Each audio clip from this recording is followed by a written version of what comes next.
एक दिन राहील ने सुना कि एक नया क्लिनिक खुला है और डॉक्टर के पास हर किस्म की बीमारी का इलाज है, वो भी सिर्फ 300 रुपए में।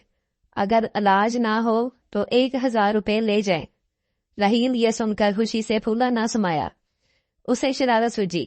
अगले ही दिन वो डॉक्टर के पास गया और कहा, डॉक्टर साहब, मुझे किसी चीज का जायका महसूस नहीं होता। डॉक्टर ने नर्स से कहा, दवा नंबर 21 लेकर आओ। डॉक्टर ने एक चम्मच दवा राहील को पिला दी। राहील बेख्तियार चीखा, डॉक्टर साहब, ये तो पेट्रोल है। डॉक्टर ने कहा, माशाल्लाह, आपकी जुबान का जायका वापस आ गया है। 300 रुपए फीस दे दीजिए। राहील को मजबूरन पैसे देने पड़े। अगले दिन राहील ने डॉक्टर से कहा, डॉक्टर साहब, मेरी याददाश्त खत्म हो गई है, मुझे कुछ याद नहीं रहता। डॉक्टर ने नर्स से कहा, दवा नंबर 21 लेकर आओ। नहीं डॉक्टर साहब, नहीं। राहील चीखा, ये तो पेट्रोल है। मुबारक हो, आपकी याददाश्त वापस आ गई। लाइए मेरी फीस। इस बार भी मजबूरन राहील को पैसे देने पड़े।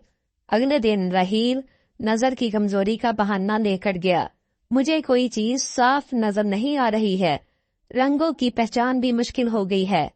डॉक्टर ने कहा, इसका मेरे पास कोई इलाज नहीं। राहील ने कहा, डॉक्टर साहब, ऐलान के मुताबिक 1000 रुपए अनायत कर दीजिए। डॉक्टर साहब ने राहील को एक नोट पकड़ा दिया। राहील बोला, डॉक्टर साहब, ये तो 500 रुपए का नोट है। डॉक्टर ने नोट वापस करते हुए कहा, माशाल्लाह, आपकी नजर की कमजोरी भी दूर हो गई है, फीस अदा कर दीजिए। राहील को इस बार भी बहुत मजबूर होकर पैसे देने पड़े। फिर वो दोबारा डॉक्टर साहब के पास नहीं गया, क्योंकि वो मजीद 300 रुपए गंवाना नहीं चाहता था।